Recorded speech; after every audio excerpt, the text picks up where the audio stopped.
Welcome to the Miami Heat News Today channel. In today's video we are going to do observations of the first 20 games of the season. But before starting the video, leave your like, subscribe to the channel and activate the bell to receive notifications about Miami Heat daily. Watch the video after the intro.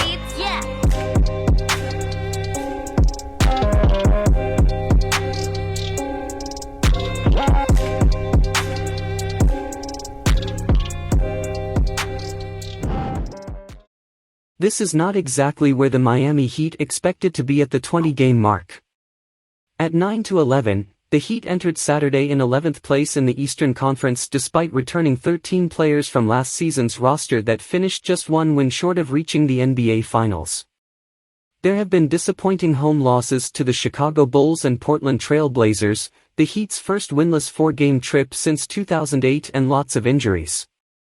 But there have also been some positives mixed in there, including center Bam Adebayo's 38-point performance in Friday's 110-107 home win over the Washington Wizards. At the end of the day, it's about wins and losses no matter what, guard Kyle Lowry said, with the Heat set to open a four-game trip on Sunday against the Atlanta Hawks, 5 p.m. Bally Sports Sun. I think we understand once we get together, and get healthy, we know what we can possibly do. But we have to get together. We have to win games and play games and get on the floor together and get minutes and get into these type of clutch time situations so we can all be on the same page. It's always a bigger picture view. It's a marathon, not a sprint. Here are 10 observations from the Heat's first 20 games. 1. The Heat needs to get healthy. The last time the Heat's opening night starting lineup of Lowry, Tyler Herro, Jimmy Butler, Caleb Martin and Adebayo were all healthy and available to play together was on November 1st. That was Miami's 8th game of the season. Plus, guard Victor Oladipo, left knee tendinosis, and center Omer Yurtseven, left ankle surgery, have yet to play this season. Butler, right knee soreness, and Yurtseven were the only Heat players who did not travel with the team to Atlanta on Saturday for the start of the trip. But the hope is that Butler will join the Heat at some point during the trip to make his return, possibly as soon as Wednesday against the Celtics in Boston. For Sunday's game against the Hawks, Butler, Oladipo and Yurtseven have already been ruled out. Dwayne Dedmon, left foot plantar fasciitis, Herro, left ankle sprain, Duncan Robinson, left ankle sprain, Max Struss, right shoulder impingement, Gabe Vincent, left knee effusion, and Martin, non-COVID illness, are listed as questionable. Jamal Cain, non-COVID illness, is probable. 2. There have been a lot of close games. The Heat has played a league-high 15 clutch games this season and is 7-8 in those situations. A clutch game is defined as a game that has a margin of 5 points or fewer inside the final 5 minutes of the fourth quarter. At this pace, Miami will end the regular season with 61 clutch games. The Heat was dominant enough to avoid a high number of close games last season, appearing in just 38 clutch games for the 19th most in the NBA.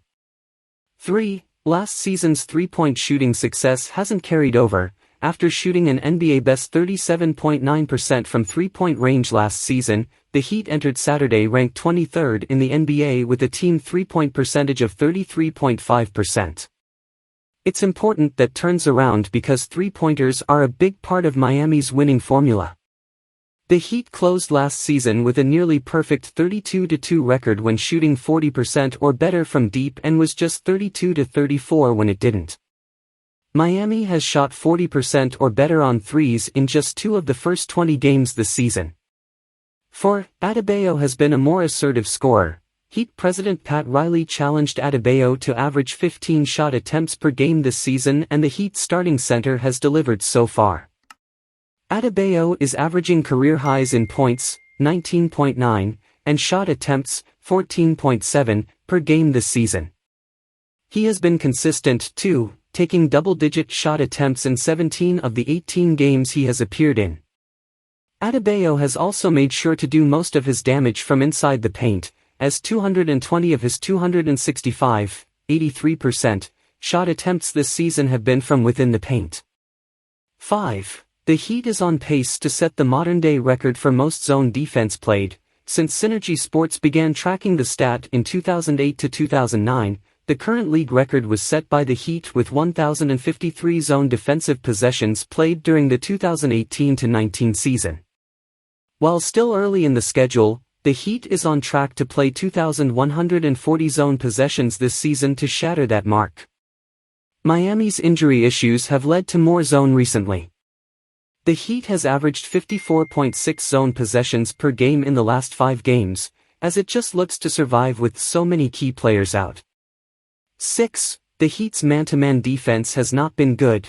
The Heat's zone has been very effective, limiting teams to just 0.86 points per possession. But the Heat's man scheme is allowing 1.03 points per possession, according to Synergy Sports, which is the second highest mark in the NBA ahead of only the Sacramento Kings. That's a big reason why Miami entered Saturday ranked 12th in the NBA in defensive rating despite its zone success. The Heat has finished with a top 10 defensive rating in 6 of the past 7 seasons.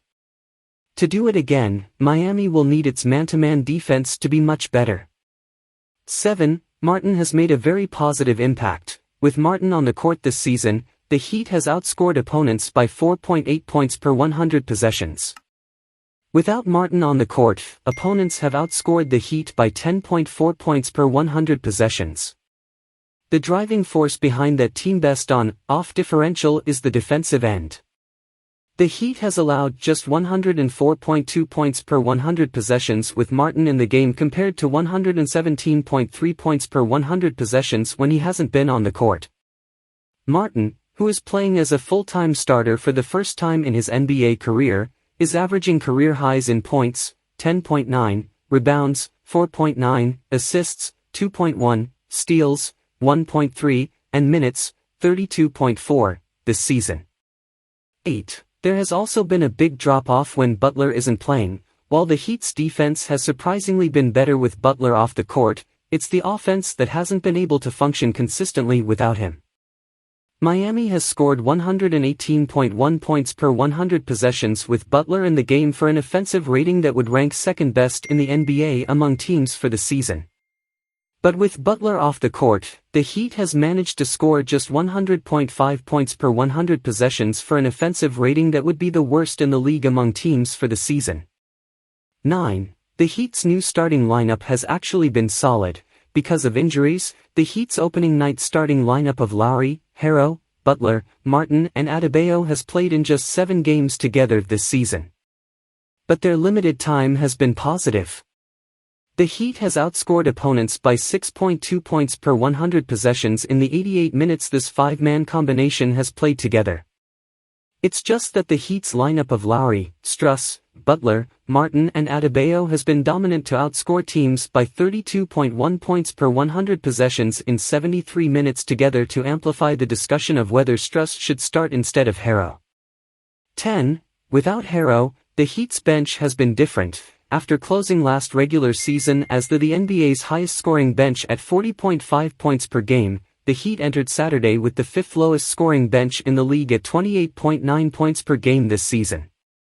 The Heat bench's noticeable dip in scoring from last season can be explained by Harrow's promotion to the starting lineup. Harrow was the league's leading bench scorer at 20.8 points per game and became the first player in franchise history to be named the NBA's 6th Man of the Year last season. Thanks for watching the video until the end. Tomorrow we'll bring you more news about the Miami Heat. Don't forget to leave a like, subscribe to the channel and activate the bell to receive notifications about Miami Heat daily. See you tomorrow.